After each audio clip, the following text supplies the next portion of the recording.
Olá, boa noite. Eu sou Camila, eu e o Tiago Zandoná vamos hoje fazer mais uma entrevista do programa Prelúdio. O programa Prelúdio é uma iniciativa do jornal Universidade à Esquerda e da Escola de Formação Política da Classe Trabalhadora Vânia Bambirra, a EFOP, e o objetivo do programa é a gente aprofundar os debates relevantes para análise de conjuntura. E para contribuir com essa tarefa, a nossa convidada de hoje é a professora Sara Graneman. Sara é professora da Escola de Serviço Social da Universidade Federal do Rio de Janeiro, fez a graduação em Serviço Social na Fundação Universitária do Alto Vale do Rio do Peixe, fez o mestrado e o doutorado no Serviço Social pela UFRJ e realizou estágio pós-doutoral no Instituto de História Contemporânea da Universidade Nova de Lisboa. Sara também atuou no movimento sindical, dos professores, e tem uma produção importante sobre segurança social, fundos de pensão. As pesquisas abordam a temática da tradição marxista, Estado e políticas sociais, previdência pública e privada e serviço social. Então, boa noite, Sara. A gente gostaria de te agradecer de novo, por aceitar o convite, pela sua disponibilidade de estar com a gente, contribuindo com esse debate. E eu abro a palavra para você poder também completar a apresentação, falar um pouquinho sobre as suas pesquisas, trabalhos mais recentes. Boa noite. Boa noite, obrigada pelo convite honroso. Desse importante trabalho que vocês estão a fazer já há um tempo e dessa construção de divulgação das ideias, sobre a formação social brasileira, o que a sua atualização nos dias presentes. Eu continuo militando no Sindicato dos Docentes, militando na base. É uma militância difícil aqui na UFRJ. E também fiz um tempo grande de trabalho junto com os movimentos camponeses, sob a liderança do MST. Coordenei por longo tempo, 9 anos, 10 anos, um curso de extensão aqui na Escola de Serviço Social. Na primeira turma dividia com o professor Marildo Menegat e a professora Maria Lídia Silveira, e depois a Maria Lídia se aposentou e o Marildo deixou a coordenação e continuou como docente do curso. Então era um curso importante. Os principais dirigentes de muitos movimentos de camponeses e de trabalhadores sem terra vieram pela primeira vez, a maioria deles, para uma universidade. O curso tinha mais ou menos 1000 horas de duração, 2 ou 3 anos. Primeiro tinham 2 anos, depois passamos para 3 anos, e acontecia no período que a universidade fechava em férias. Então, essa é uma parte do meu currículo Lutes que eu gosto de lembrar, gosto de falar. Acho que ele nem está anotado no currículo Lattes, mas não sou, digamos assim, a docente clássica de fazer as atualizações de Lattes. Mas essa parte eu gosto também, porque foi uma iniciativa importante. Essa iniciativa, junto com um estágio, também possibilitou a abertura de uma turma de serviço social para os assentados da reforma agrária na Escola de Serviço Social, que também foi uma importante iniciativa. Também gosto de lembrar que eu estive em 94, quando eu fiz concurso para a UFRJ, na primeira turma de estudantes do curso noturno. Se hoje isso é menos excepcional, à época, só tinham 2 cursos noturnos na UFRJ. E os cursos noturnos eram, digamos, pouco valorizados pela maioria dos docentes, porque os estudantes não... O argumento era que os estudantes de curso noturno não conseguem estudar, então nós formaríamos pessoas muito... com uma formação muito rebaixada. É claro que isso era um preconceito, é claro que essa experiência demonstrou que, às vezes, é o contrário. O estudante trabalhador cria condições com muito mais exigências para si mesmo e consegue fazer o curso melhor do que, às vezes, a maioria que tem condições mais asseguradas. E esse curso foi o curso noturno, ele, antes das cotas, ele já se constituiu como um curso que talvez 90% seja de estudantes afro-brasileiros. Então, gosto de mencionar essas duas fases da minha formação, e nas quais, sim, ambas tive uma presença que, sem nenhuma falsa modéstia, eu gosto de dizer que foi uma presença, porque foi uma presença importante e muito ativa. Eu sou bastante responsável por esses dois. Um eu não ajudei a projetar, mas ajudei a construir, que foi o curso noturno. Mas o outro está no meu DNA e eu gosto disso. Muito obrigada. Tá certo, então. A gente agradece, Sara, por ceder seu tempo para essa entrevista. Então, já para começar as perguntas, a gente queria começar perguntando como que você analisa e compreende, em linhas gerais, a crise econômica atual, né, catalisada pela pandemia da Covid, tanto na sociedade quanto no Estado brasileiro. A gente tem iniciado, na verdade, os últimos programas, tanto com a Virgínia quanto com o Mauro, com essa pergunta, no intuito de identificar a complexidade e a seriedade da crise no nosso país, né? Então, para você, qual que é o grau e o cenário que essa crise está se desenhando? Bom, a crise, para falar da crise brasileira, é preciso fazer um pequeno parênteses dizendo que ela não é um momento exclusivo do Brasil, não é? Nem tampouco a crise econômica foi determinada pela crise sanitária. Então, a crise, eu localizaria, até escrevi um texto junto com o professor Flávio Miranda, que vai ser publicado no livro da Fiocruz, sobre a crise. É um pequeno texto, mas nós partimos de um lugar que essa crise ela é um momento particular de uma crise que teve seu anterior momento muito importante em 2007, 2008, né? Que esses mais de 10 anos, esses 12 anos, não dá para dizer que não houve recuperações na economia capitalista mundial, que não teve aqui ou ali recuperação da taxa de lucro, mas não dá para dizer que aquela crise começou e terminou, e aí houve um período de grande crescimento e estabilidade, e aí agora começa uma crise que nada tem a ver com aquela. Então, nós defendemos isso, que é um período de continuidade com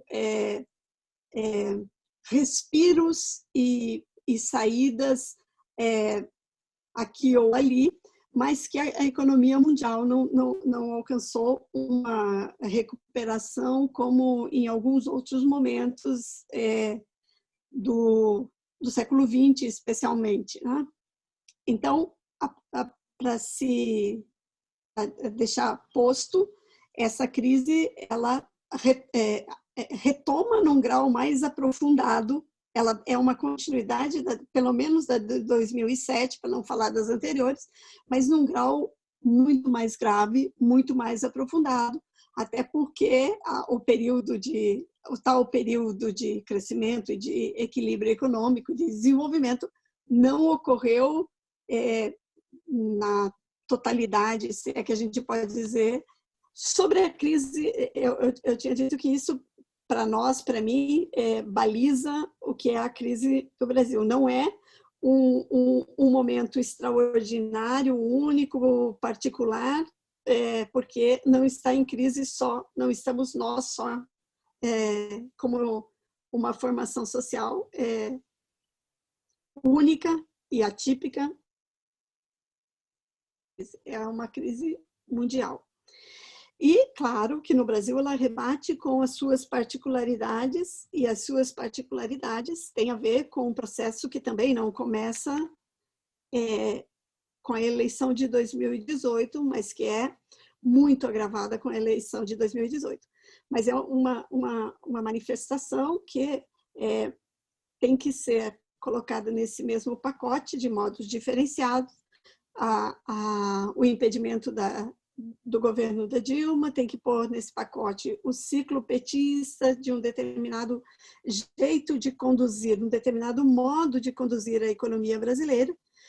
E essa crise tampouco começa em 2020. Né? Na particularidade do Brasil, do período presente, nós afirmamos que 2019, até fui questionada por um dos revisores do texto, assim, mas quais as evidências que vocês oferecem que 2009 já estava em crise? Eu falei, uma delas, que para mim é muito cara, é o crescimento do desemprego, né? Que não é uma coisa paralela, mas é o crescimento do desemprego e os índices de produção de riqueza, os índices, por exemplo, que eu tenho utilizado antes desses que a Oxfam apresentou, mas os índices, se vocês quiserem, posso passar para vocês, que eu sistematizei nas tabelas, do estudo da riqueza global do Credit Suisse, do Banco Credit Suisse, que há 10 anos, sistematicamente, ele faz esse levantamento pelo mundo e, portanto, ele já tem é claro que ele faz, não para que nós possamos, numa live com pensamento de esquerda, de entrevistados e entrevistadores, temos os dados que nós não conseguimos ter, porque eles fazem um mapeamento para saber onde deve crescer o seu investimento de gestores de grandes fortunas,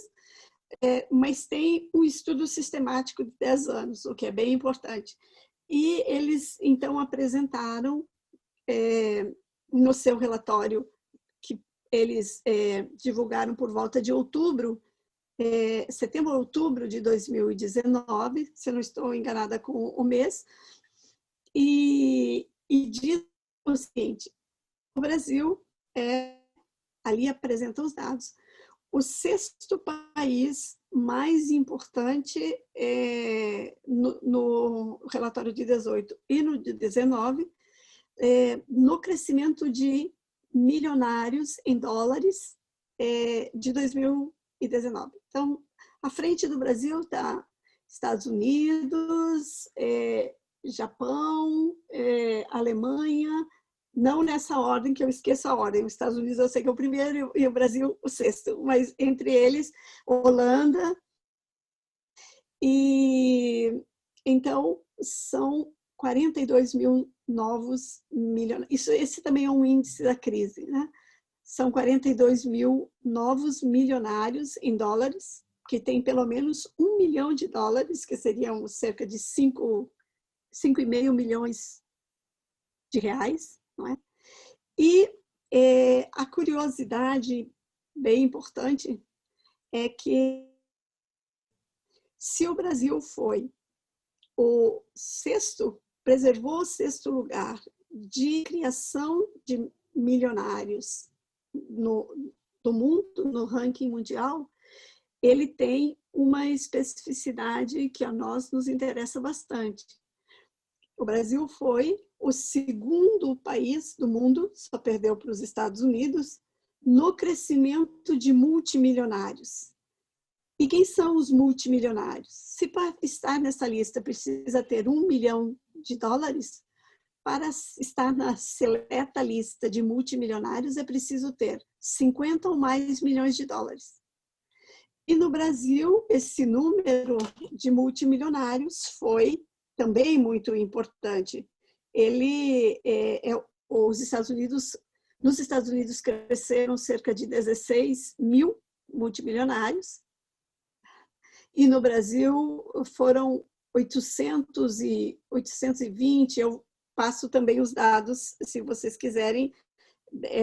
Esse dessa segunda tabela eu extraí os dados e fiz, a primeira é uma tabela cedida por eles, já, dessa forma.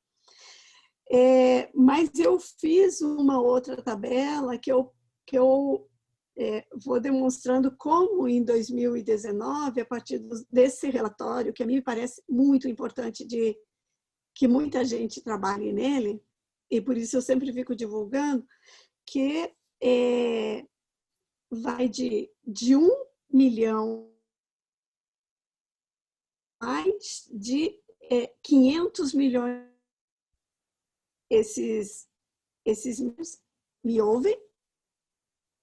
Oi, Sara, você podia Me ouvem? repetir? De 1 milhão travou um pouco, mas estamos ouvindo agora. Dólares a mais de 500 milhões de dólares. Isso significa uma fortuna absolutamente gigantesca. Uma das e aí, para emendar no debate da crise, né? Bom,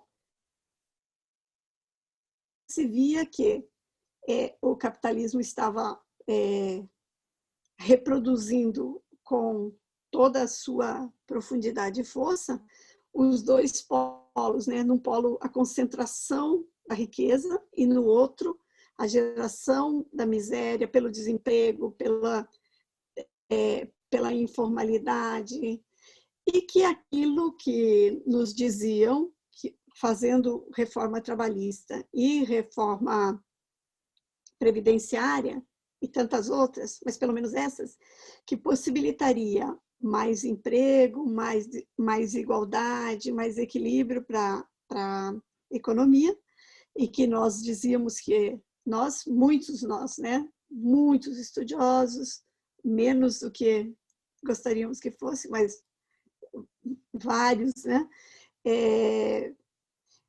No campo do trabalho, por exemplo, professor Marcelo Badaró, professor Rui Braga, professor Ricardo Antunes, a professora Maria Augusta Tavares, muitos, peço desculpa por não citar todos, talvez isso nem precise ficar, porque eu falho pela ausência de dizer todos,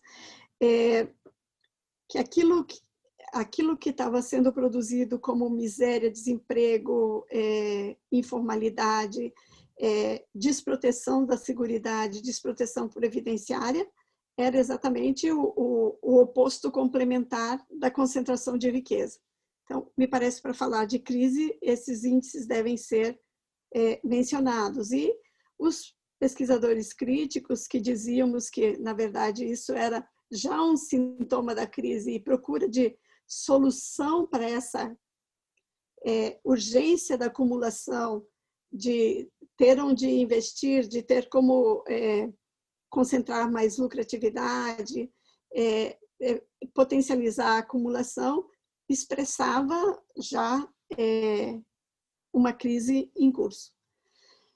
Bom, esse ambiente já, queda do PIB, né?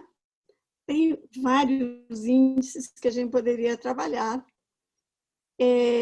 para pensar que já vimos em 2019 conhecida a esquerda e a direita, né? Que havia uma crise. Claro que a avaliação é diferenciada, mas a própria urgência de brigar pelas reformas do governo demonstrava que ele precisava dessas resoluções para enfrentar um seu problema do estado dos capitais, para promover o ambiente de crescimento da taxa de lucro, ou pelo menos de criar uma contratendência à queda da taxa de lucro, como eu tenho tratado essas contrarreformas e essas ações de transferência do fundo público, tenho tratado como, proposto como hipótese, tratá-las como uma contratendência à queda da taxa de lucro. Medidas presentes desse estágio tão aprofundado da idade monopolista e que cria novas contratendências, porque senão a queda da taxa de lucro seria ainda mais grave do que ela já é. No Brasil, esse cenário se encontra a partir de final de fevereiro, esse cenário de gravidade, de crise econômica, cada vez de modo mais aprofundado com a crise sanitária, uma pandemia que se transforma no nosso país numa crise sanitária. Então, a crise no Brasil a crise econômica no Brasil vai se juntando com mais duas, pelo menos, expressões da mesma crise do modo de produção capitalista, tão determinadas pelo modo de produção capitalista e pela sua enorme decadência, como a crise econômica no Brasil, também a crise sanitária e também a crise política, que admitir que ela existe não é o mesmo que a crise política, não é o mesmo que dizer que ela não encontre formas as mais incríveis e assustadoras de se recompor e, momentaneamente, essa crise a crise política ser superada e restabelecida. E aí se restabelece, a crise política assume de novo o controle, o governo assume o controle da crise que ele cria e recompõe, mas nós não podemos, na minha opinião, não podemos pensar a crise no Brasil senão como uma única crise, mas como num tripé, né? Com três sustentações, com três ramagens diferenciadas, né? O que eu estou tentando explorar é que se não foi a crise sanitária que determinou a crise econômica, por mais brutal que isso possa ser, tenho dito desde o começo das minhas intervenções sobre a crise e sobre ela já, e acho que agora mais pessoas também dizem isso, é que, por estarrecedor que seja, a crise sanitária e a pandemia, e agora também, depois daquela reunião miserável de ministros e presidente, depois de manifestações de grandes multimilionários brasileiros, a crise sanitária se constitui também numa mediação muito importante para resolver, entre todas as aspas, porque a resolução das crises no modo de produção capitalista já é por si sempre provisória, né? Resolve até começar outra, ou resolve menos até começar outra, resolve mais até começar outra. Então, a crise sanitária se tornou uma mediação importante na, abre aspas, solução da crise econômica. E ao ser uma mediação, um instrumento para intervenção na crise econômica, ela também de modos diversos e contraditórios, a crise sanitária tem sido também um instrumento que possibilita barganhas políticas e possibilidades do enfrentamento da crise política pelo governo de Bolsonaro. Um exemplo para mim muito brutal foi a emenda constitucional 106, que foi chamada como a PEC da guerra, né, PEC de guerra, e que os 130 bilhões, cerca de 130 bilhões que ela liberou, ela não precisava existir para liberar, mas a sua existência, tantos bilhões, porque já havia essa possibilidade na Constituição, mas aquilo que estava posto na Constituição seria menos volumoso do que foi com esta emenda constitucional. E ao fazer esta emenda constitucional, claro, o governo de Bolsonaro e de Guedes sinalizaram ao mercado a sua disponibilidade, importante como em outros estados capitalistas pelo planeta, mas muito importante no Brasil, a sua disponibilidade de transferência de fundo público de modo absolutamente livre, de modo absoluto. Essa emenda constitucional, na minha opinião, não faz para ter um regramento, senão para o desregramento do fundo público que poderia e que transferiu e que segue transferindo em nome da crise sanitária, que cada vez é mais grave e que para aqueles 100 mil mortos, mais os 50 mil mortos por SARS, né, que é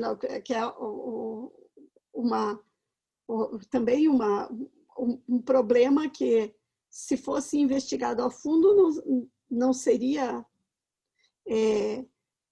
a gripe de 2017, 2016, mas que é a mesma morte pela Covid. Então, 29% só do orçamento que seria destinado à saúde foi executado. 29%. Então, as pessoas morrendo nessas quantidades brutais, de guerra mesmo. Talvez isso explique por que se chamou de guerra, né? Era para eliminar, por isso, talvez o nome de guerra. Pensa que era guerra porque ia ter uma intervenção muito grande do Estado. Também é assim nas guerras. O Estado, quer tempo, faz grandes intervenções.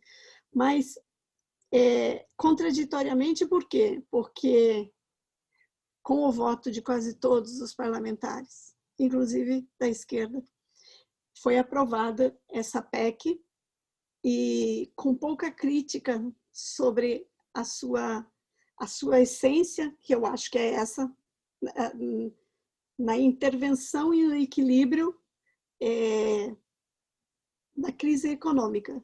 Então, a crise econômica é anterior à crise sanitária, mas a crise sanitária no Brasil, né, já estamos no Brasil faz tempo, a crise sanitária no Brasil, no mundo, mas no Brasil de modo muito particular, por conta dos traços autoritários, dos traços da profunda desigualdade aqui, das relações de classe completamente combinadas, as relações de exploração combinadas com as opressões raciais, as opressões de gênero, né? Essa combinação faz da crise sanitária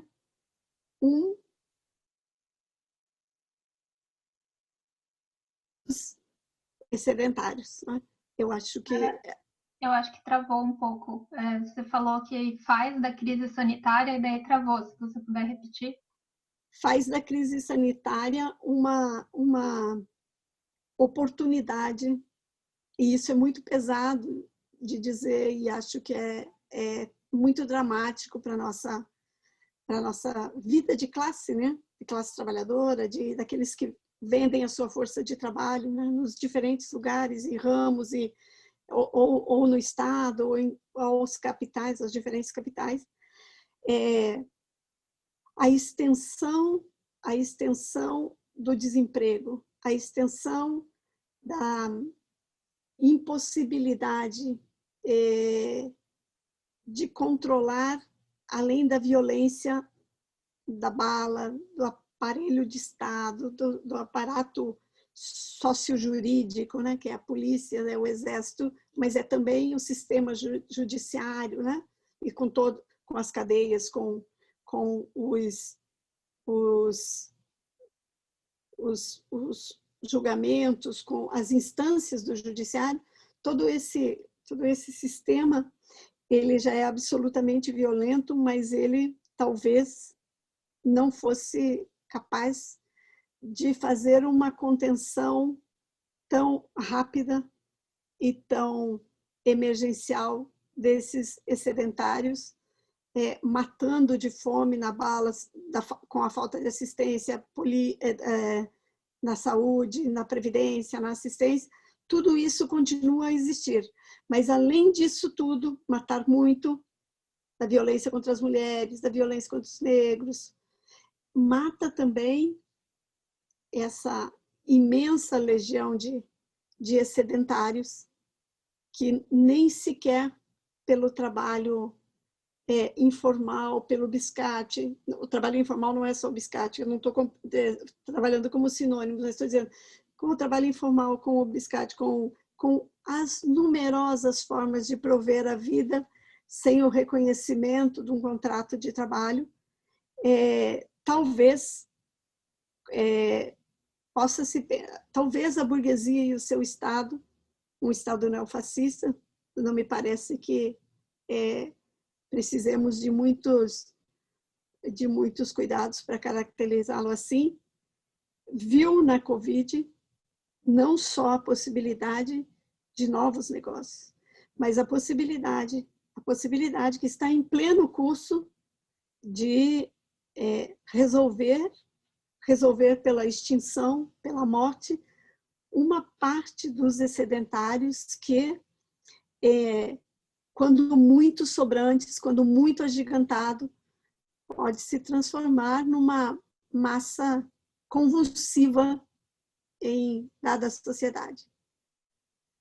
Eu achei muito curioso que um dos milionários dos Estados Unidos, que está envolvido naquela campanha de nos cobrem mais, por favor, impostos, a justificativa que ele deu para ser um entusiasta, e ainda mais depois das lutas do povo negro estadunidense, afro-estadunidense, ele diz o seguinte: não é incoerente que o senhor defenda que vocês devam pagar mais impostos, vocês os grandes milionários? Aí ele disse: chega a hora de entendermos que se não fizermos isto, daqui a pouco perderemos o pescoço. Então, a mim me parece que eles têm exatamente consciência do que é ser capitalista, né?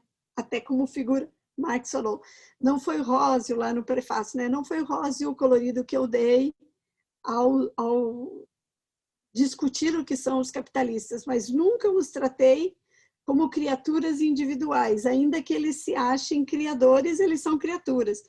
Esses sabem por que eles estão fazendo, né? Eles não estão querendo distribuir a riqueza, nem socializá-la. Eles estão querendo parar um pouco aquilo que... E são excedentários, né? Essa explosividade, como o Jack London menciona nos seus maravilhosos romances, os povos do abismo, né? Que não estão nucleados num partido político, num movimento social, ou num sindicato, ou né, nas suas expressões diversas, né? Se juntam e se separam ao sabor do seu próprio sofrimento. Então, a crise, ela não traz só essa dimensão de oportunidades que o Lehman mencionou, o banqueiro, o dono de meio Brasil mencionou. É também uma oportunidade de contenção dos sobrantes, daquilo que é o excedentário que não pode, talvez nunca mais poderá entrar no jogo, né? Não é o exército industrial de reserva, é aquilo para além do exército industrial de reserva. É claro que eles não sabem, não estão assim, vai ser esse ou vai ser essa que vai morrer, mas quando atinge esse fenômeno massivo de 150 mil pessoas subnotificadas, né? Pode ser o dobro, pode ser já perto de 1 milhão pelas estatísticas que os infectologistas arriscam a fazer. Então, é muito significativo. Sendo 100 mil, sendo 1 milhão, é muito significativo. É mais assustador, mas é uma saída. E por ser tão uma saída para a crise econômica, é que o governo de Bolsonaro, não é que ele não possa cair, mas que ele balança e se repõe, se reconstitui. Os capitais não estão, nem como nos Estados Unidos e na Inglaterra, vislumbrando que eles podem perder o pescoço e também sabem que a morte de 100 mil pessoas pode ser individualmente, para algum capitalista ou outro, um choque, mas que isso faz parte do que está em curso para lhes transferir fundo público e todas as possibilidades de inversão de capitais, né? Porque essa queima de capitais precisa encontrar lugares para se transformar em mais lucratividade. E eu não tenho dúvidas que, nesse momento de crise, é o Estado a saída mais importante para os capitais. Então, pode lhes chocar individualmente, mas a pandemia, transformada em crise sanitária no Brasil, tem oportunizado essas dimensões. Além do que, o isolamento físico para uma parcela que, talvez a terceira indicação, para uma parcela como nós, força de trabalho que nos vendemos para o Estado, ou outras dimensões da força de trabalho que ainda está em isolamento físico, rapidamente isso se transforma num isolamento social. Um isolamento social que é também atravessado pelas frações de classe, pelo lugar que a gente ocupa no mercado de trabalho, né? O isolamento social daqueles que, conseguindo fazer isolamento físico, também estamos impedidos das lutas do modo clássico que nós fazíamos, porque talvez a emenda constitucional 106 fosse aprovada, mas ela não seria aprovada com a gente fazendo abaixo-assinado, mandando e-mail para o parlamentar, que ou nos debates, que são muito importantes, porque sem uma teoria revolucionária não tem ação revolucionária, ou pode ter uma ação com menos qualidade, mas é muito insuficiente para conter ou mudar qualquer coisa os nossos debates, porque os nossos debates são os debates que nós fazíamos, mas eles, sem a rua, também deixam de ter alcance, né? Tanto que nós estamos, no âmbito da universidade, perdendo, temos que dar aula remotamente. E a outra dimensão, então, estou falando de 4 dimensões dessa crise combinada. A outra, e acabo, é que, então, eu faço uma diferença que ainda não consegui escrever entre isolamento físico e isolamento social. O isolamento físico aprofundou o isolamento social entre aquelas frações da classe trabalhadora, que por não terem sequer o direito ao isolamento físico, também são cada vez mais separadas socialmente, tanto da classe trabalhadora como das camadas médias.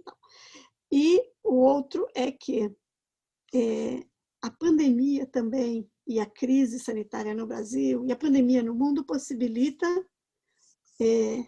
uma reestruturação do processo de trabalho, do contrato de trabalho, que sem ela não seria possível. Não seria possível por conta da resistência, não seria possível porque não se transformaria numa necessidade incontornável. Por exemplo, os bancos estão falando que no pós-pandemia, no pós-período de crise sanitária, reformularão muito o que será uma agência bancária. E isso eles já estão testando agora, no tempo da pandemia. A universidade também está passando por esse teste. Os hospitais estão passando por esse teste. O comércio está passando por esse teste. As indústrias estão aprofundando essa testagem também, né? Então, tem uma modificação na forma no processo de trabalho e nos modos de contratar, que nessa saída da crise será mais acumulação e mais miséria para a classe trabalhadora. Aliás, é sempre isso que uma crise faz. Se ela não se resolve de fato, como é resolver uma crise de fato, como a saída revolucionária, ela aprofunda a acumulação capitalista e as suas formas de exploração. Então, não sei se falei, mas eu queria juntar essas três, o tripé da crise brasileira, que não foi assim em todos os países. Não foram todos os países que, aliás, em poucos foi assim, que a pandemia se transformou numa crise sanitária, mesmo que tenha matado muito, não na China, na Itália, na França, na Espanha, mas não se transformou, um pouco diferente na Espanha, mas não se transformou nisso que é o Brasil, uma oportunidade de eliminação da classe trabalhadora, até porque, como diz também a referência importante para nós todos, lá no Capital, no livro 1, no capítulo 4, a classe tem uma forma de lutar e de exigência de um patamar histórico-moral que tem a ver com a própria classe foi constituída, né? E a violência como a classe foi constituída aqui, o longuíssimo trabalho escravizado, né? Tem a ver serem os afro-brasileiros, homens, jovens, e tem a ver os povos originários que estão sendo dizimados, né, no momento. Então, está na base aí do que é esse histórico moral para a gente. Cada vez que uma crise se resolve desse jeito, com o quarto elemento que eu coloquei, se resolvendo, modificando a estrutura do trabalho, do contrato, do valor da força de trabalho, nós estamos rebaixando essa referência histórico-moral, né? Então, não tenho dúvidas que sai rebaixado. Sai rebaixado pelo desgaste do salário mínimo, por aumento do necessário para a reprodução, né? Aumento do valor das mercadorias necessárias à reprodução e não aumento igual do salário real. Então, o nosso futuro próximo e curto e médio prazos não me parece, exceto numa grande explosão que não seja uma explosão que seja dos de baixo, mas não uma explosão que seja algo que surja e se transforme no seu contrário, como uma parte importante daquilo que nós vimos nas lutas de 13, 14, né? Que crie mais movimentos de direita, mais oportunidades para a direita, o nosso futuro poderia ser alterado. Do contrário, mais sofrimento. Acho que grande parte, né, do que eu ia perguntar agora, você já foi citando um pouco nessa questão, porque a gente pensou exatamente em falar e aprofundar um pouco como está claro durante a pandemia, né, fica mais evidente, talvez, a ofensiva dos capitais sobre o fundo público, que acarreta, enfim, mais perda de direitos e mesmo, como você falou, na própria morte de muitos trabalhadores, né? Então, a gente queria discutir um pouco esse papel do Estado mesmo na transferência do fundo público da segurança social para os capitais, né, entendendo um pouco o limite dessa ideia de bem-estar social, né, no modo de produção capitalista. E se você puder, então, descrever um pouco a constituição do fundo público, como ele se constitui e a ofensiva dos capitais sobre ele, especialmente nesse momento, né, que você já foi um pouco pontuando nessa primeira questão. Ok. Eu tinha até feito, em função do que a gente tinha conversado, assim, um pequeno roteiro. Primeiro, quem somos nós, né?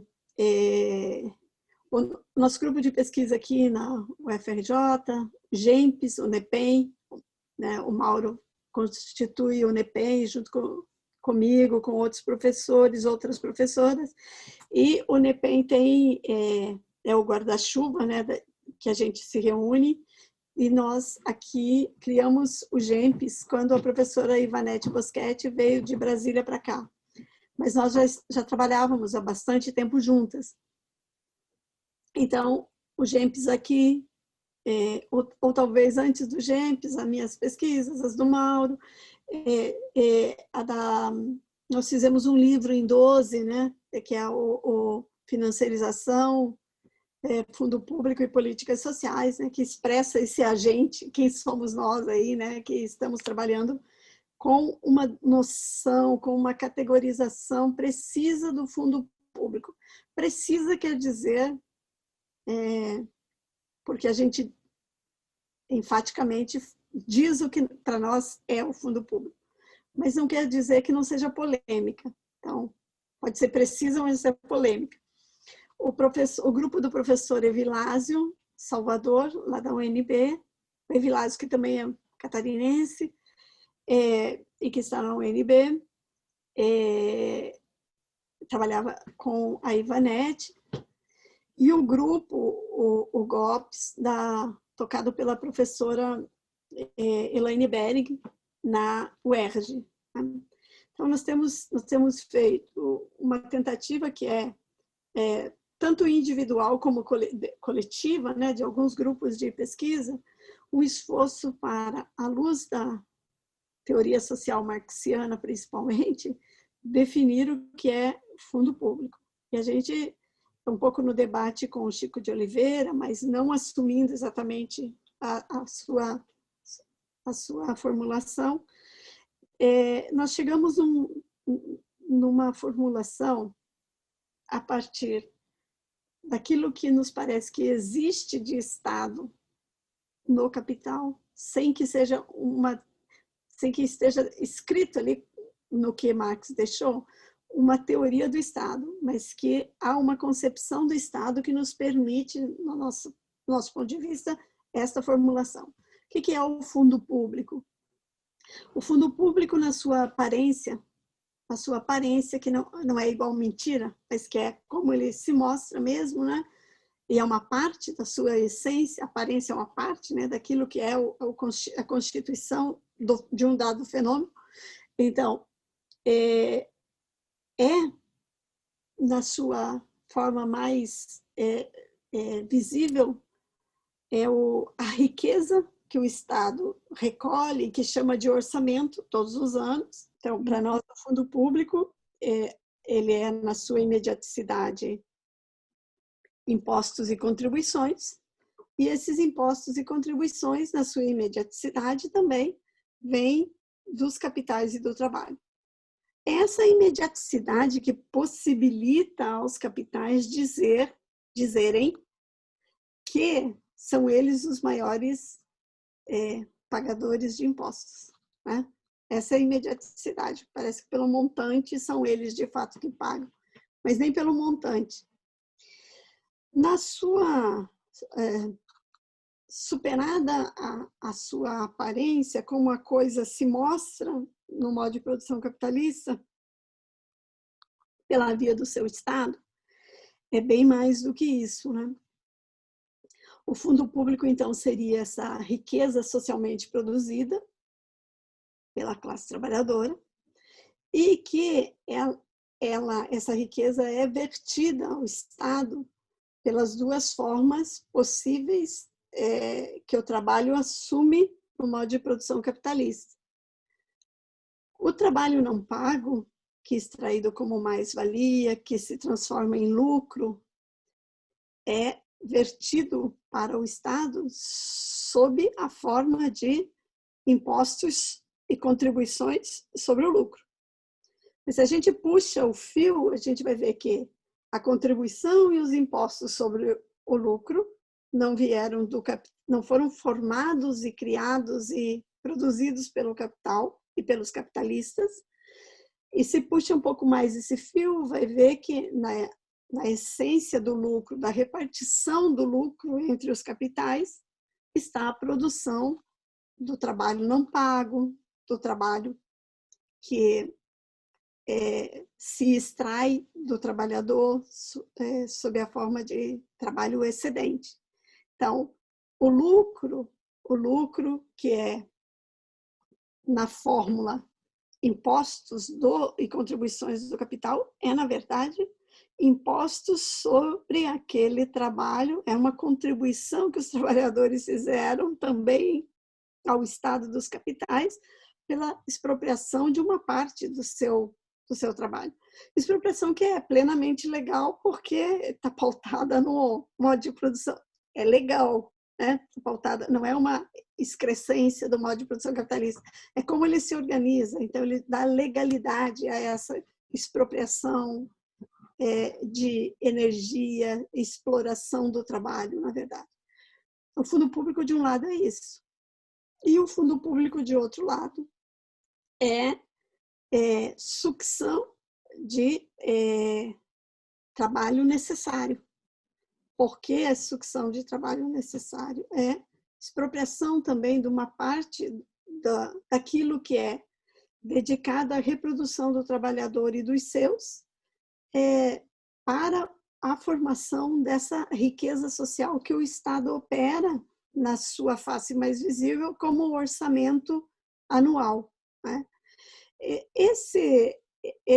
Essa noção de fundo público como eu brinco que eu faço a equação, assim, faço F.P igual a TN mais trabalho necessário mais trabalho excedente, ou trabalho excedente mais trabalho necessário, né? FP igual a TE mais TN. Isso é o fundo público. É toda a riqueza gerada no modo de produção capitalista pelos trabalhadores. O fundo público não seria diferente. Então, essa formulação, que aqui eu estou falando quase como uma bula, assim, rapidamente e demoradamente, é o que nós compreendemos nesse esforço e continuamos estudando. A Elaine está fechando um livro sobre fundo público e continuamos estudando sobre essa profundidade de explicar o que está no estado dos capitais, o que sustenta o estado dos capitais segue a mesma lógica do que sustenta a sociedade capitalista, né? É o trabalho que sustenta isso tudo, é o trabalho não pago. E no Brasil, que é também um pouco não, muito determinado por esta formação social, por esse patamar rebaixadíssimo e violento da construção histórico-moral da vida e do que é o necessário para a classe trabalhadora brasileira, aqui também a sucção do trabalho necessário é muito mais violenta e muito mais profunda do que em vários países do mundo.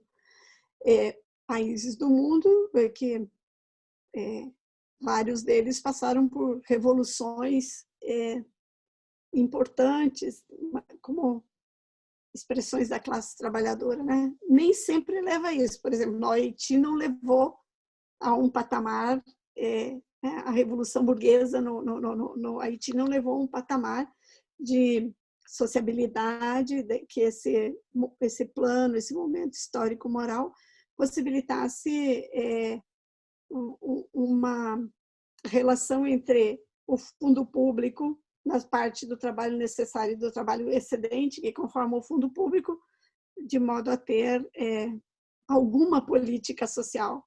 Mas isso, por exemplo, nos países ali que no segundo pós-guerra construíram alguma coisa de importante para a reprodução da classe trabalhadora como política social, tem uma relação diferenciada do que se extrai para fazer as políticas sociais em quantidades e profundidade do trabalho necessário.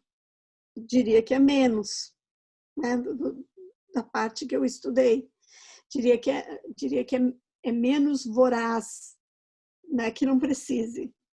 Mas tem uma memória de lutas, de momentos da história ali que faz uma parada que no continente africano e no subcontinente América do Sul, não existe assim, esse patamar é diferenciado do Chile, Brasil, Argentina, Bolívia, Peru, mas esse momento histórico moral é um momento, por ser capitalismo tardio ou tardo capitalismo, tem uma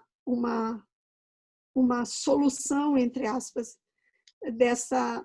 desse valor da força de trabalho, que, quando constitui o capitalismo, desse patamar histórico-moral, que vai se reproduzindo naquilo que se extrai como trabalho necessário também para sustentação desse fundo público. Não só o que se extrai como trabalho excedente, mas também como se extrai como trabalho necessário. Por isso, uma política social no Brasil pode ser uma política social de assistência quando um salário é de 800, 900, 1.000 e pouquinho, pode ter uma política de assistência para os excedentários de 130, 200 reais, como um Bolsa Família. Né?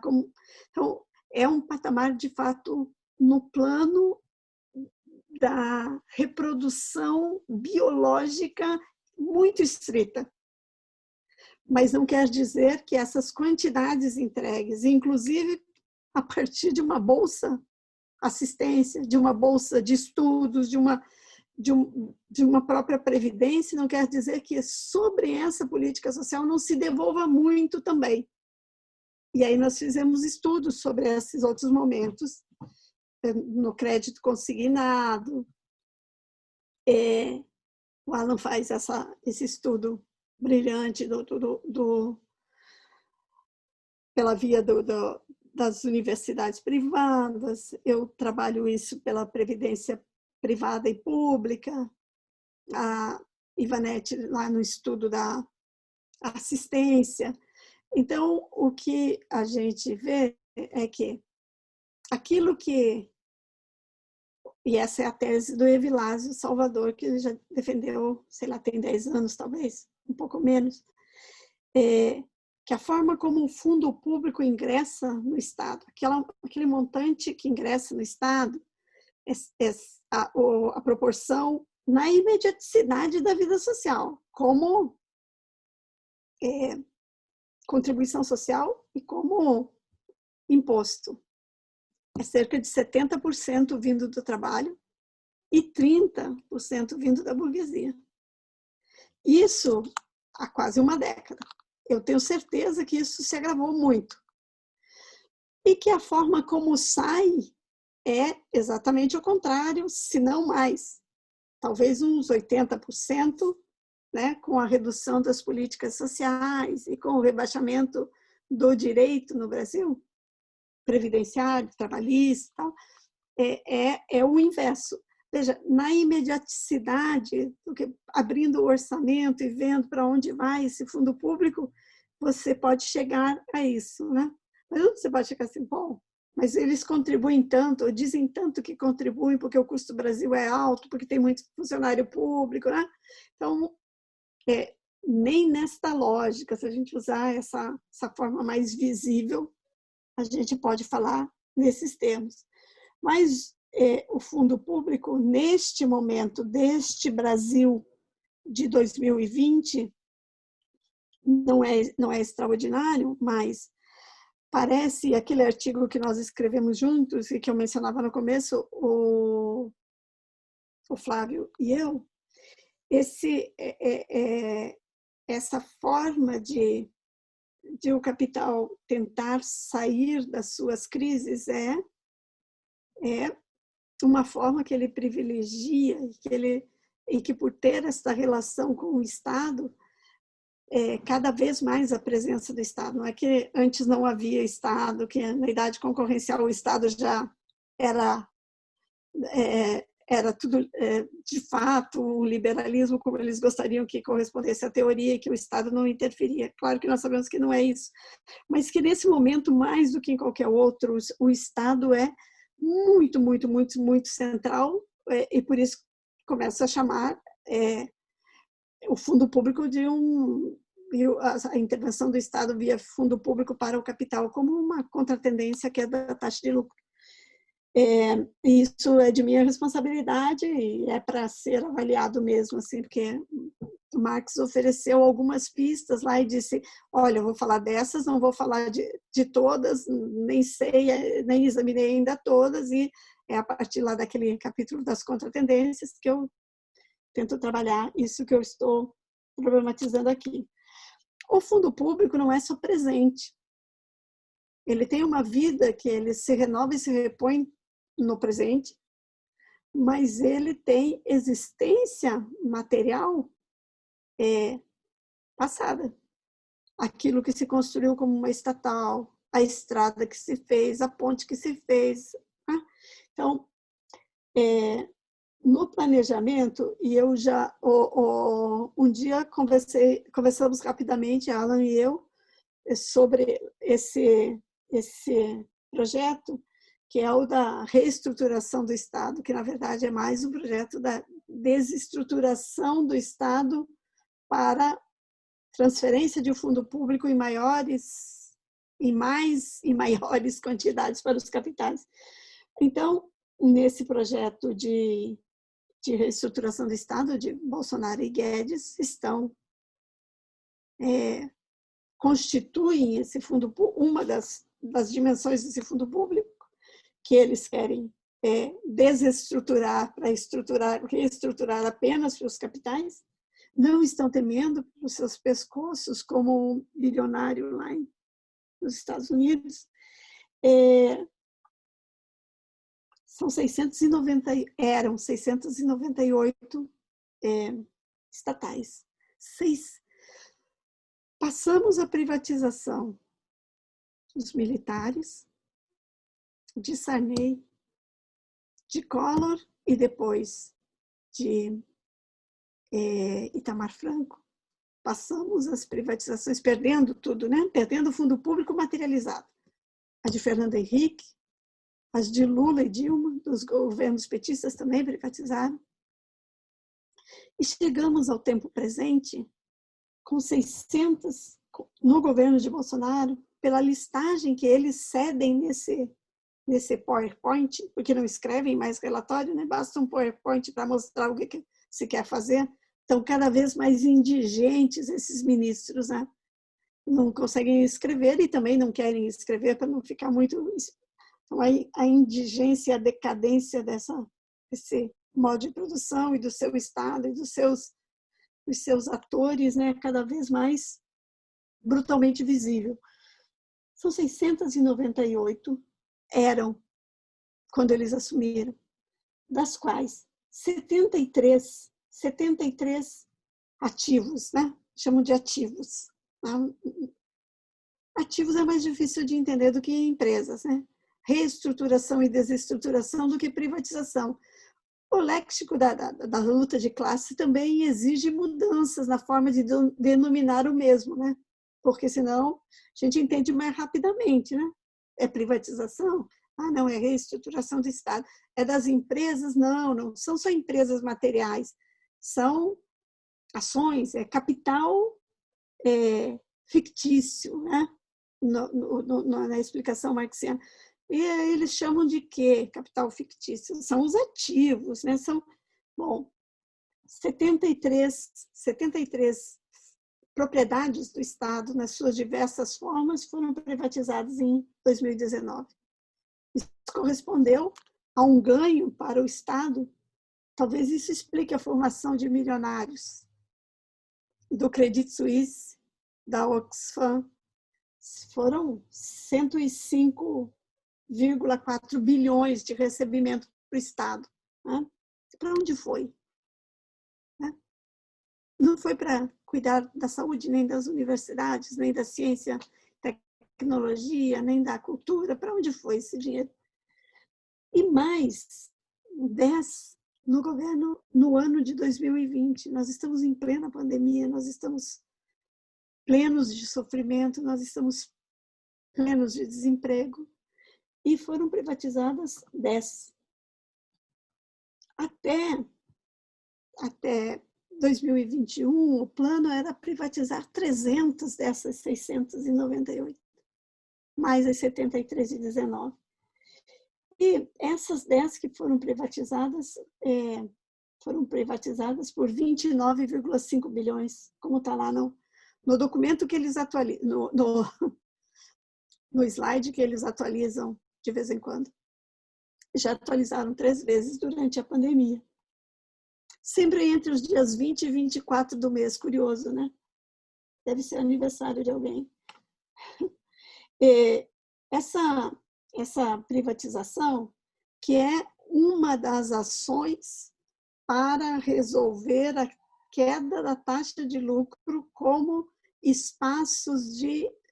novos espaços de acumulação, essas queimas do capital se encontrarem novos espaços, nova reposição. Então, essa desestatização, essa privatização, ela vem sob 2 formas, consoante a forma do fundo público existente no Estado. Então, ela é desestatizar ou desinvestir. Então, parte do fundo público que está lá no BNDES, no Banco do Brasil e tal, compra ações de uma empresa que já foi estatal e que foi privatizada. Vamos falar, por exemplo, apenas da Vale. Mas vamos falar também da empresa dos irmãos Wesley e Joesley, das ações que o BNDES tem, das ações que o Banco do Brasil tem, que comprou dessas empresas privadas, não para fazer um investimento, né? Para ajudar o investimento dos privados, porque esse é o seu Estado. Então, fala em desestatizar e desinvestir. Tem ações que os bancos, Caixa, BNDES, Banco do Brasil, vão saindo dessas ações. Mas eles não saem e entregam, né? Para onde vão essas ações, né? São vendidas no mercado, em geral, excelentes ações, né? Excelentes ações são vendidas por preço super camarada para aqueles que forem os influentes nos estados e nos governos, né? Porque quando os trabalhadores compram ações, compram aquelas que são as que os capitais já sabem que não prestam, né? Como as medidas que foram tomadas, que vocês, por juventude, não viveram, mas que certamente sabem pela história, os trabalhadores comprarem ações de empresas que foram privatizadas com o fundo de garantia. Perderam tudo, né? Perderam o fundo e perderam o investimento. Então, é desestatizar, vender, e desinvestir, deixar de ter as ações. Por quê? Porque o fundo público está materializado no Banco do Brasil, que é uma instituição sólida, é fundo público, foi construído com o fundo público, com dinheiro estatal, com esse dinheiro da classe trabalhadora. E o Banco do Brasil tem ações, então a venda dessas ações que não é algo tão materializado. Por isso eu tenho trabalhado também com 2, que eu estou dizendo que são categorias analíticas, uma dupla proposição.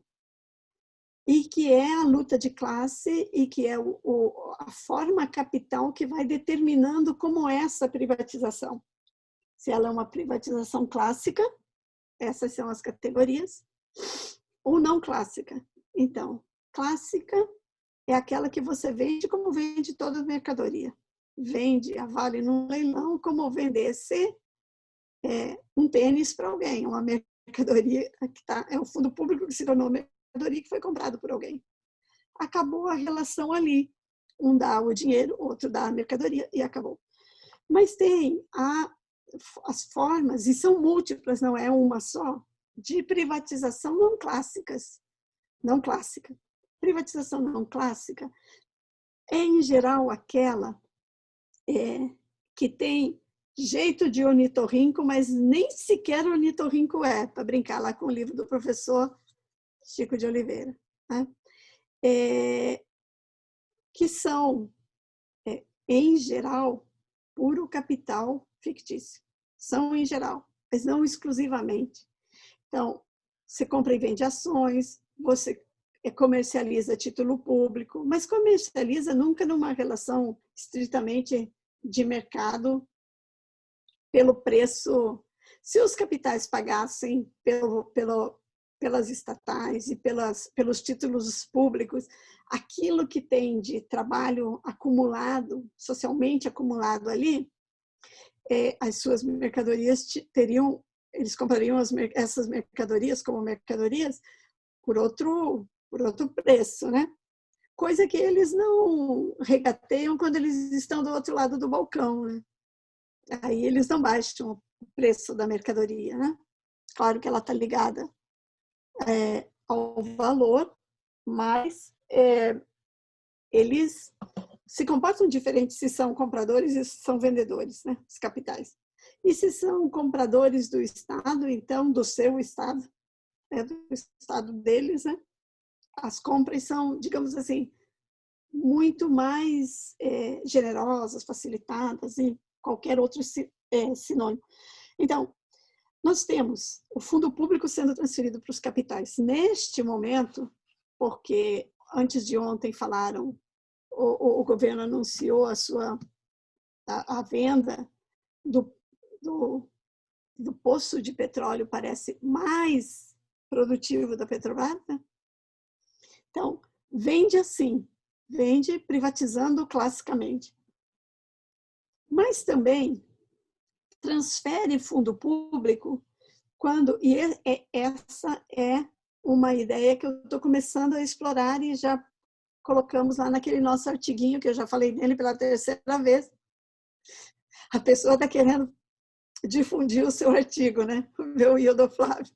Não é isso, mas é porque está muito quente, assim, nós acabamos há 2 semanas o texto, ainda nem foi publicado, né? Tá na editoração, mas eu trabalhei ali numa parte sobre retomando essa dimensão histórico-moral. Então, abre-se possibilidades para os capitais pela redução de direitos.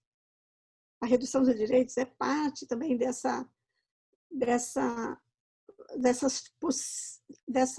possibilidade de criar novas formas de inversão. Veja, com a emenda constitucional 103 da Previdência, com a contra-reforma feita por Bolsonaro, abre-se, expande-se a forma de venda de seguros para acidentes de trabalho, de seguro de pensão para os filhos e os viúvos ou as viúvas, para além de um tempo determinado. Então, a redução de direitos, o rebaixamento histórico-moral do valor da força de trabalho, ele tem dupla, tripla função. Uma é esse rebaixamento, que é muito importante, né? Para os capitais. A força de trabalho ocupada e a excedente, aquela que vai viver eventualmente de uma Bolsa Família, alguma coisa assim, ou de um biscate, tem uma complementação, ou os idosos que não por sua escolha, mas que trabalharam a vida inteira, mas não conseguiram contribuir para a Previdência.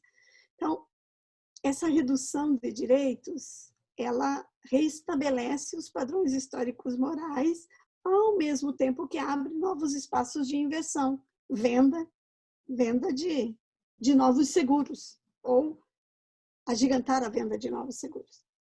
A terceira também traz milionários, né? Essas mudanças emergenciais na forma de trabalhar, né? Olha quantas coisas, quantas mercadorias diferentes nós estamos. Eu estou aqui com a minha mercadoria internet, tendo de aumentar a sua capacidade, tendo de mudar porque o meu trabalho está redefinido como processo de trabalho, né? Pelo menos nesse tempo. Mas eu sei que esse Estado, se puder, fará do anormal, como eles gostam de tratar, normalidade, né? Porque isso aumenta a escala do trabalho de um docente de universidade pública, reconstrói a sua forma de trabalhar e as prioridades do nosso trabalho, de modo como, não vou só falar do meu artigo, já vou falar pela segunda vez também da tese do Alan, do modo como a tese dele é uma das que demonstra uma mudança na forma do docente trabalhar, né? Mas muda também o direcionamento do fundo público. De que forma? Por necessidade de dar respostas ao momento de crise sanitária. Está se fazendo muito isso. Então, os R$600 emergenciais, eles são um absurdo de tão rebaixado, e o presidente e o seu ministro da Economia queriam que fosse um terço disso, né? Queriam que fosse R$200, por razões de tudo, que não, na relação da crise política, foi 600, mas ao mesmo tempo que entrega esses 600, com muita burocratização, porque as pessoas não tenham acesso a ele, entrega, como a auditoria tem dito, de final de 2017 para cá, já, salvo erro, 6 trilhões aos capitais. Como que entrega esse fundo público? Então, aqui tem uma ideia também, né, do tal do artigo. E o Flávio trabalhou bastante nessa dimensão. Não ficamos satisfeitos, porque o texto tem 10 ou 12 páginas e nós pensamos que isso dá para escrever um texto de mais fôlego, né? Uma das saídas dessa crise, que é jogar para frente com mais profundidade a próxima, por exemplo, a dívida e essas negociações, que tanto na Previdência quanto no FIES, com títulos públicos e com uma dimensão importante, cada vez mais na Bolsa de Valores, né? Capital fictício nas duas dimensões, faz da transferência do fundo público algo mais indecifrável na luta de classe. A Maria Lúcia Fattorelli me chamou para uma live uns dias atrás, nós conversávamos sobre isso. É parte dessas privatizações não clássicas, que tem uma dimensão, como diria o meu queridíssimo amigo Auriase, uma dimensão ideológica muito material. Transferir 6 trilhões em 2 anos e pouco aos capitais uma senhora ajuda a esses capitais, né? É uma sustentação inigualável, mas é também um aprofundamento das dificuldades de entender na relação da luta de classes o que é essa privatização. Às vezes nem é entendida como uma privatização. Às vezes também assume a forma de cessão, como aqui foi constituído um projeto de O Viva UFRJ, que é a cessão por 30 ou 50 anos de partes da UFRJ, seja terrenos, seja prédios. Ou o Futurice, que é igual nessa dimensão ao Viva UFRJ. Embora os seus formuladores digam que não. Uma parte dos seus formuladores digam que não é igual. Mas é igual, por quê? Porque eles são cedidos como fundos de investimentos imobiliários. Capital fictício. Capital fictício nos termos de Marx. Né? Essa dimensão do que eles chamaram de desinvestimentos, que eu tenho chamado de privatização não clássica, é material e ideologicamente muito mais difícil de ser a luta de classes, a classe trabalhadora se apropriar, porque são mediações mais complexas e sofisticadas, não é que a classe não possa se apropriar, e eu vi no debate da previdência privada que se apropria e se apropria com profundidade, né? A dívida que é tão condenada por uns, ou a auditoria da dívida, faz um trabalho que é importante também.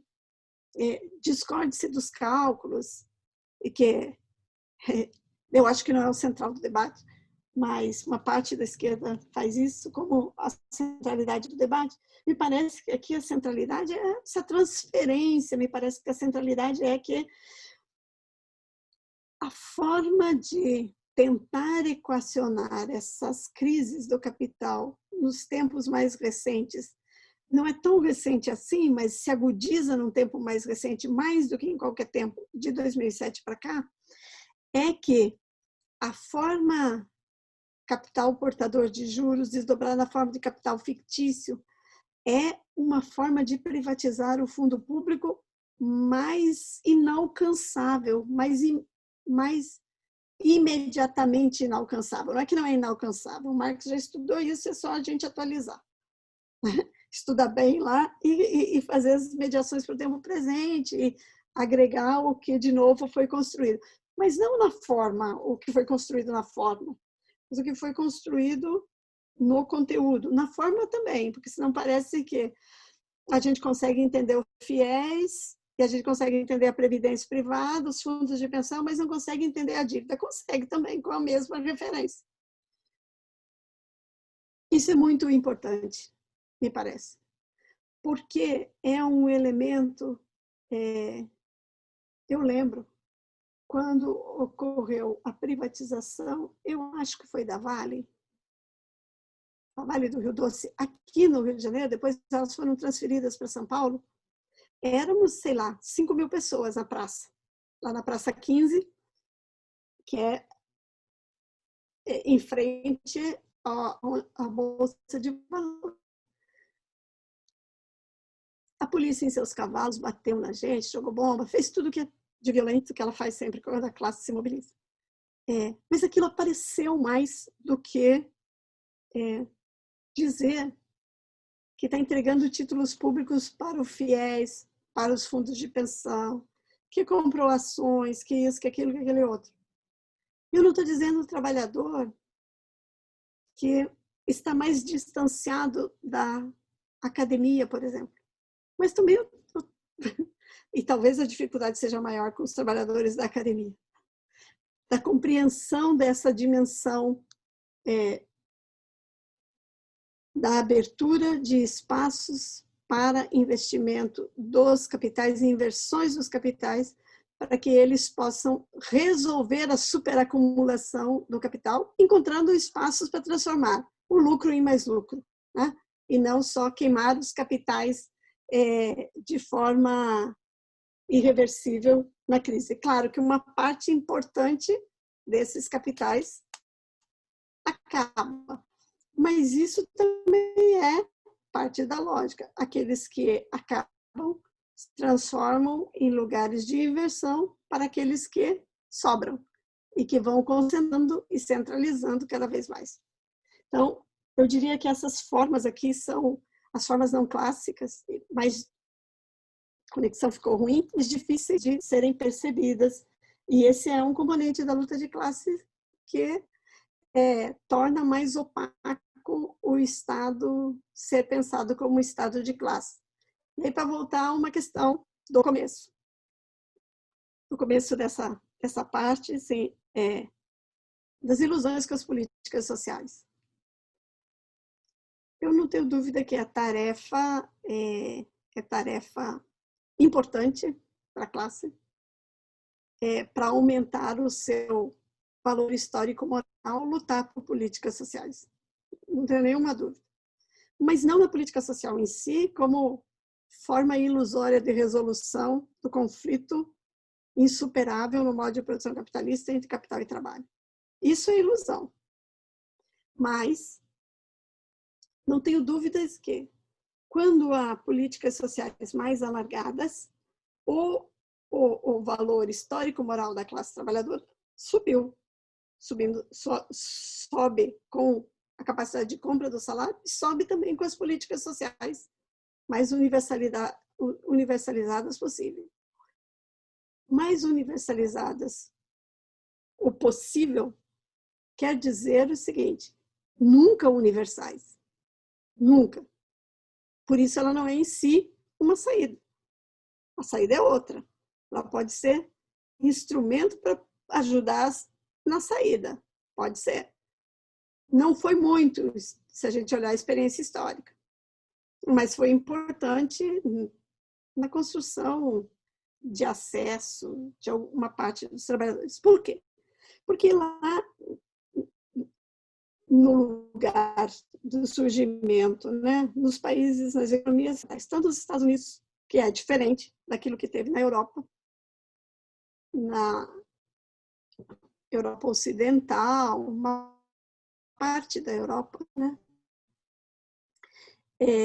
foi possível por determinações históricas que não existem mais.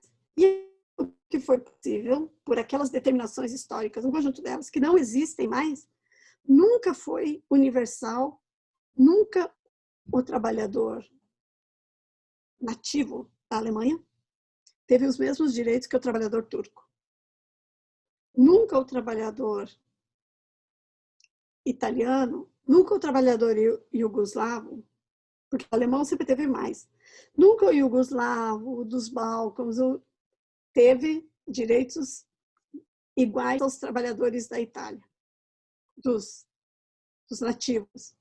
Nunca os trabalhadores do norte da África, do Maghreb, tiveram os mesmíssimos direitos que os trabalhadores franceses.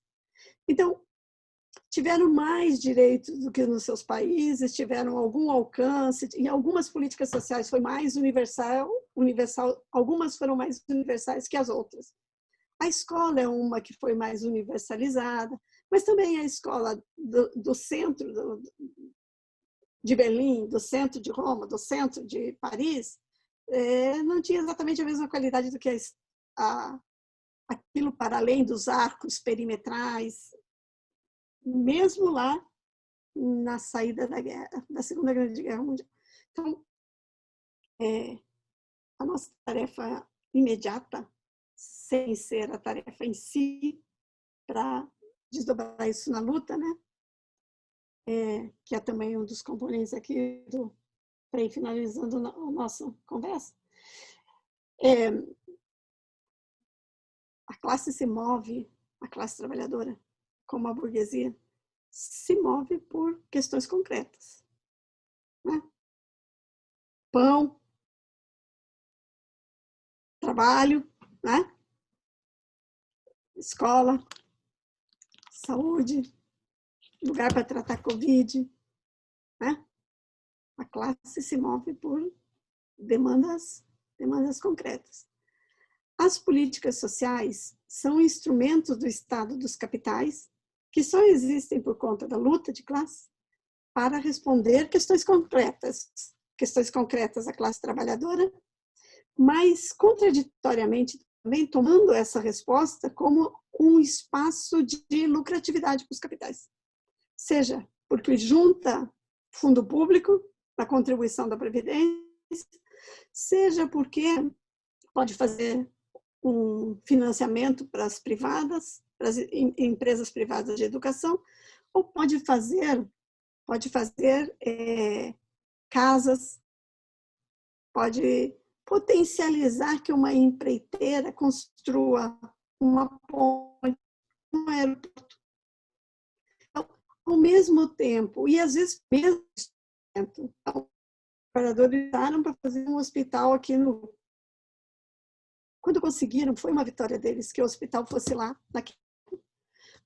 Mas, ao mesmo tempo que isso se materializou numa vitória dos trabalhadores, se materializa também num espaço de alargamento dos negócios do capital. Por quê?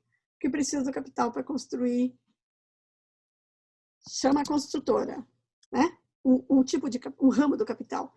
Precisa do capital para fornecer oxigênio, respiradores, a medicação.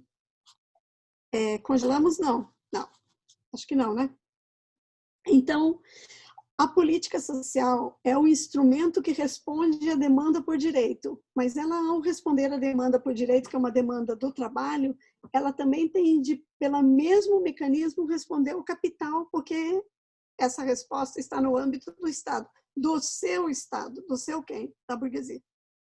Então, a política social, contraditoriamente, nós temos que lutar por políticas sociais, não tenho dúvida, mas não em si, porque nós sabemos os limites dela e nós sabemos que, ao mesmo tempo que se constitui como política social uma universidade pública e que vai atender as diferentes frações da classe trabalhadora, ela também vai ser o lugar de compra de matérias, de mercadorias dos capitais, e por isso vai potencializar os capitais na venda das suas mercadorias, seus bens de consumo em geral, né? Claro, não bens de produção, mas também pode ser alguma compra de alguma máquina na universidade, algum grande equipamento, etc. Então, quais eram as condições que existiam lá na pós Segunda Grande Guerra Mundial, que possibilitavam ter políticas sociais, que agora já não é o mesmo cenário. Uma taxa de lucro em ascensão. A Europa, significativas partes da Europa destruída, foram reconstruídas. Empresas foram reconstruídas. Empresas produtoras de bens de produção, não só de bens de consumo, mas também de bens de consumo. Então, refazer as cidades, refazer as economias do país, não há nada melhor, porque a guerra capitalista tem várias funções econômicas, políticas, né? Extraeconômicas. Então, o capital, quando estava nesse momento ascendente da taxa de lucro, tá bem, podemos entregar alguns anéis, né? Principalmente porque a grande vencedora a máquina que para a barbárie capitalista, nazista, é a máquina soviética, né? Que ter capacidade de parar a guerra é uma referência passadora para os capitais. E poderia ser uma referência, foi, em alguma medida, muito importante para a luta dos trabalhadores. Então, tinha a reconstrução com uma grande possibilidade de lucro. Quando lá se esgota, são instituídas as ditaduras pela América do Sul, América Central, porque aí é um novo momento de ascensão da taxa de lucro que começa a cair porque está reconstruída a Europa, né? E está questionado. E o movimento social entra em cena de novo na década de 60. Nas colônias, ainda colônias, né, que são as guerras de libertação na África e tal, na Ásia. Mas é um momento também que se estabilizou de novo, e estabilidade é momento anterior à crise, né? Então, por isso, as ditaduras e a expansão, a consolidação do capitalismo para outras partes do planeta que ainda havia que se consolidar, o que era crescente, né? Como aqui na América do Sul. Tinha também a União Soviética, falei. E tinha uma exaustão brutal dos trabalhadores e das suas organizações que fizeram a guerra, porque quem morre e mata na guerra são os trabalhadores e as trabalhadoras, né? Então, a saída da Segunda Guerra Mundial é de uma exaustão e de um esfacelamento das organizações da classe trabalhadora e de uma mortandade. E, claro, o nazismo, o nazifascismo, ambos, né, priorizaram entre aqueles que deveriam morrer, os comunistas, os anarquistas, os organizadores da classe, né? Não foi assim ao acaso, né? Dentre todos aqueles escolhidos para serem os mortos, as referências à classe trabalhadora o foram de modo prioritário.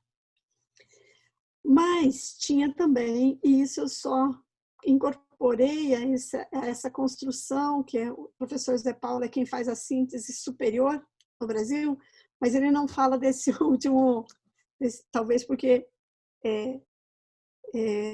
as hipóteses são muitas, eu não vou entrar nas hipóteses porque eu acho o texto dele um grande texto, mas eu agrego a essa formulação que é dele, que eu acabei de fazer, uma que foi resultante do meu pós-doutorado em Portugal e com um pouco do estudo que eu pude fazer lá sobre as políticas sociais. E uma das coisas que, quando eu explicava a política social do ponto de vista aqui da Sul-América, né, do Sul da América, lá nos debates, nas apresentações dos trabalhos, eles me cobravam uma outra dimensão, que foi bem importante, e talvez que a nossa bibliografia incorpore menos, porque isso tem a ver com, não com o nazifascismo, mas com o stalinismo. Em que medida? Os trabalhadores, quando acaba a guerra, e isso é muito registrado em filmes, fotos, e já vi várias exposições tocantes, e há relatos numerosos. Os trabalhadores, acaba a guerra, o que eles fazem? Eles vão para casa com a metralha pendurada no braço, com a arma pendurada no braço. É claro que teve a desmobilização, mas a desmobilização foi algo forte posteriormente. Porque acabou a guerra, né? Os trabalhadores exaustos, tornados soldados, querem e voltam para casa. E foram milhões que voltaram para casa com as armas à mão. Nós já sabemos como é a barbárie armada. No Brasil nós temos, e cada vez mais com as milícias alçadas a governantes, nós temos uma compreensão profunda do que é a barbárie em armas. E é por isso que temos de continuar a ser, como já fomos, contrários ao armamento. Mas naquele momento os trabalhadores estavam em armas e ainda com as referências, inclusive da União Soviética, da União das Repúblicas Socialistas Soviéticas. Então, os partidos comunistas e outros movimentos, numa parte da Itália, numa parte da França, na Grécia, numa parte numa parte ainda, já bastante sofridos, mas ainda numa parte da Espanha, na Inglaterra, tinha partidos comunistas fora da influência soviética, não soviética, da influência stalinista, que poderiam continuar na tentativa já feita em alguns países do leste europeu de a construção de um comunismo com democracia, talvez não seja a melhor palavra, mas um comunismo que fosse aprofundado na direção da emancipação. Aqui tem uma questão dura para a gente trabalhar. Os partidos comunistas lançam, por influência de Stalin, um, é, um, um, um chamado, uma ordem à deposição das armas, ao recolhimento das armas dos trabalhadores. Aqui tem algo muito duro, e isso não eu não estou entre os que não reconhecem o papel gigantesco da União das Repúblicas Socialistas Soviéticas, que até 28 teve um papel diferenciado, né? Depois se torna cada vez mais com características distantes daquilo que nós pensamos como comunismo, como liberdade, como emancipação. Mas nesse momento o desarmamento servia também, não servia só ao capital, servia também ao stalinismo, porque podia frutificar por partidos comunistas que não estavam alinhados ao stalinismo, revoluções, talvez pudesse nascer daí revoluções muito emancipatórias e como uma opção à classe trabalhadora do que ela conhecia como stalinismo, que já era criticado em vários países e por vários movimentos. Esse elemento eu ainda não de modo suficiente incorporo na explicação do porquê que teve política social naquele pedaço do mundo. E durante a guerra, a Grécia faz uma eleição indo de porta em porta, recolheu os votos da classe trabalhadora e recolheu mais de 1 milhão de votos. 1 milhão de votos indicando o questionamento profundo à guerra, né? Naquela direção de Rosa aí, lá na Primeira Guerra Mundial, né? Contra os créditos de guerra, a guerra imperialista interessa ao capital, nunca ao trabalho. A Grécia fez esse ensaio, né? E escondido, né? Escondido de todos os grandes poderes do tempo. Então, a política social não existirá no modo de produção capitalista mais. Especialmente, eu caí, não, vocês estão me ouvindo? Oi? Estamos ouvindo, Sara. Vocês estão me ouvindo? Sim. Não, né? A gente está ouvindo. Sim, pode falar. Desculpe. Eu acho que não teremos mais políticas sociais daquela forma. E digo sempre, se nós nos levantarmos para uma luta por políticas sociais grande, universal, talvez nós tenhamos a possibilidade, nós no Brasil ou nós no mundo, tenhamos a possibilidade de um passo adiante, de um novo momento de reconstrução da vida, da superação do começo da superação desse modo de produção, de novo, aproveitando a experiência que teve os seus momentos muito, muito, muito importantes e que nos são referência na Revolução Bolchevique, não é? O que está posto para esse capital que cada vez mais em crise, mais degradado, dessa sociedade cada vez mais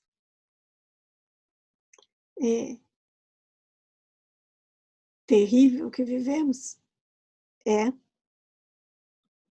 uma vida sem política social, não aquela construída na Europa, sequer aquela construída na Constituição de 88.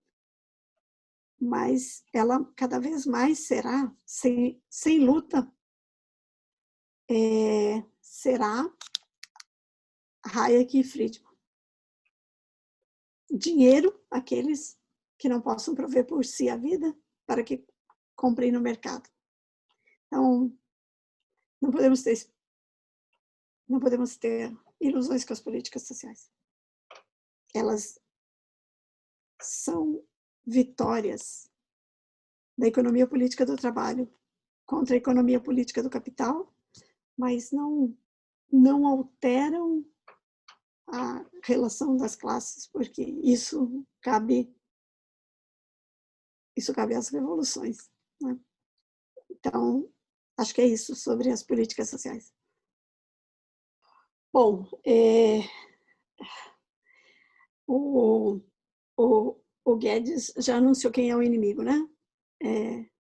Ele mencionou que eram os servidores, vamos colocar uma granada, né?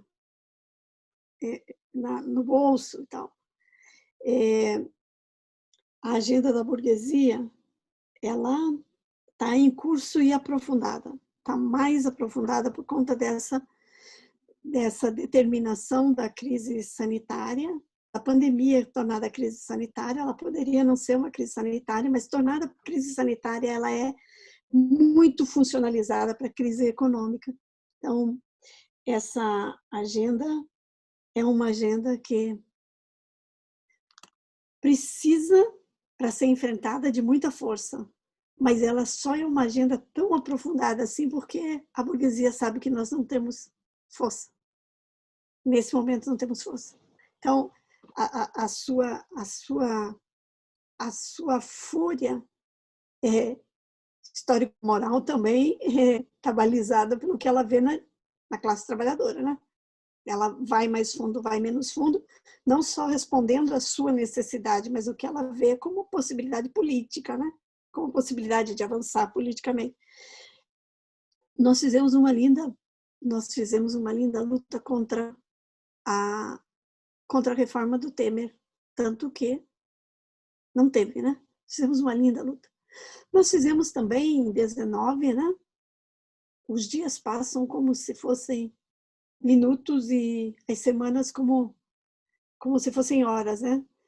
Mas eu acho que eu ainda vou lembrar direito que nós fizemos em 19 uma luta contra as mudanças na educação, lembram? Que foi a maré da educação, né? Que foi a onda da educação que foi gigantesca.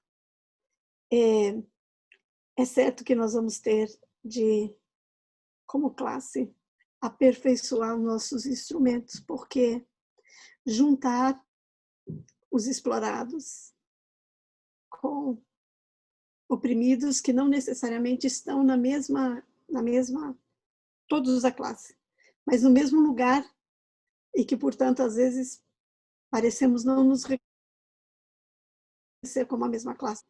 E eu acho que isso implica a revisão não no sentido de histórico de rebaixar, mas de alargar, de fazer crescer, de fazer revitalizar os nossos instrumentos e a invenção de outros, porque não é possível, por exemplo, que admitamos como classe, eu estou falando, como é que não se tornou, nesse período todo, das lutas anteriores à ditadura até agora, central para a classe trabalhadora, a violência racial e a violência de gênero no Brasil. Não é? Como que, não é só pôr lá uma frase no sindicato, nos partidos, nos movimentos sociais, não é por uma frase, é tornar isso aquilo sem a qual nós não podemos dar nenhum passo à frente. Eu acho que as nossas fraquezas vêm daí também, de a gente não ter se dado conta o quanto essa violência, porque é uma dominação econômica, política, cultural, de classe, que rebate nos nossos próprios organismos partidários, sindicais, e que a própria agenda das opressões como forma de violência contra nós todos, contra a classe, mas que são alguns milhões, a maioria de indivíduos, e e indivíduas que carregam isso, carregaram muito tempo sozinhos. Não estou dizendo que os partidos não tenham escrito seus teóricos, mas eu estou dizendo que tudo isso foi insuficiente, porque talvez o central das nossas lutas nós nunca tenhamos enfrentado.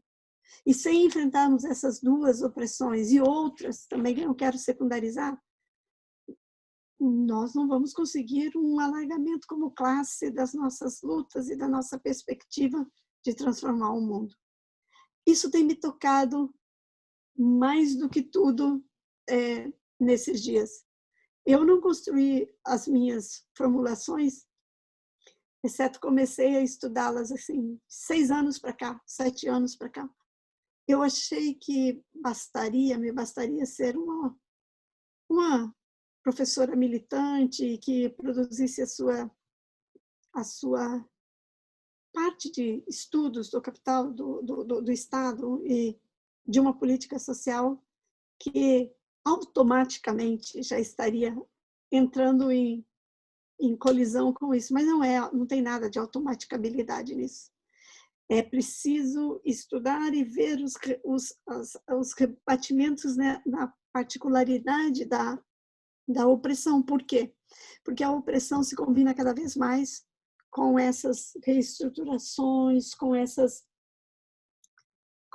opressões que se perpetuam. E eu não vou dizer, eu acho que a fragilidade da nossa organização de classe não se explica só por isso, mas tem nesses 2 elementos 2 determinações centrais. A fragilidade da nossa organização. Os partidos de esquerda cumprem um papel muito importante, são maravilhosos. É onde nós militamos, os sindicatos também, os movimentos sociais também. Eu não estou dizendo que nada disso prestou e presta. Seria algo não só ignorante da minha parte, mas seria algo leviano, porque não é assim. Mas nós fomos atravessados. Não é possível ter uma sociedade tão violenta e que se estruture nos seus padrões histórico-morais, que é isso que eu estou tentando trazer para o debate dessas opressões.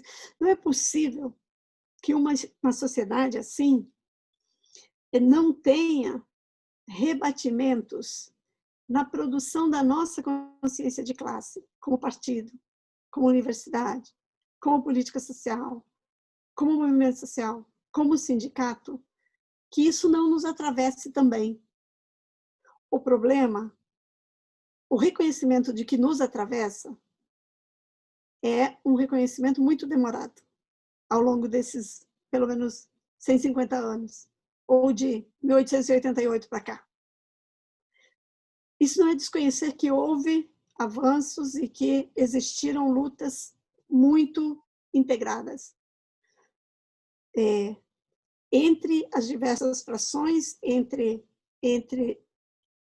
mulheres e homens e entre povos de origens diferenciadas, afro-brasileiros, afro-europeus, afro-brasileiros, brasileiros europeus e povos originários, mas é tão profundamente insuficiente que eu acho que é o maior problema hoje, a nossa maior dificuldade da universalização da luta da classe trabalhadora como uma luta única, de uma classe que se faz. Veja, parece que nós estamos em mais momentos como classe em si do que para si, né? Então, acho que a superação, não no discurso, não numa linha do programa, mas a superação orgânica disso na vida é o que nos tornará classe para si. E aí será bonito. Eu espero estar viva para ver. Eu espero estar viva para ver. Eu acho injusto morrer sem que esse país comece a se tornar, como dizia o Chico e o Rui Guerra, a brincar, né, com a colônia, um grande Portugal, né? algo gigante, algo que expresse o que é seu povo, a sua riqueza, a sua natureza, os seus povos originais. Então, tem algumas coisas mais polêmicas no que eu disse aqui. Essa é uma delas. Eu acho que é uma coisa... como eu sou de partido, eu sou de sindicato, eu sou de movimentos sociais, eu me constituí mulher, professora, ligada à minha classe nas lutas. Mas parece que quando a gente fala assim, a gente está falando dos outros, eu estou falando de mim. A minha produção, como alguém que se quer produzindo reflexão sobre a sua classe, tem falhas importantes. Sou produto disso, né? Então, não estou apontando o dedo para os outros, mas eu sei que isso é polêmico. Mas eu acho que nós somos, de muitas maneiras, classe em si ainda. Precisamos para si. Muito obrigada. Sara, a gente que agradece, né, toda a sua contribuição. Acho que, de fato, né, uma fala que permite aprofundar vários tópicos e complexos de uma maneira que é compreensível, né? Muito obrigada por essa possibilidade de te ouvir também falar hoje. E quero agradecer também todos que nos acompanham, né? Pedir para curtirem esse vídeo, compartilharem, se inscreverem no canal para receberem as notificações e acompanharem também as mídias do jornal Universidade à Esquerda e da Escola de Formação Política da Classe Trabalhadora, né?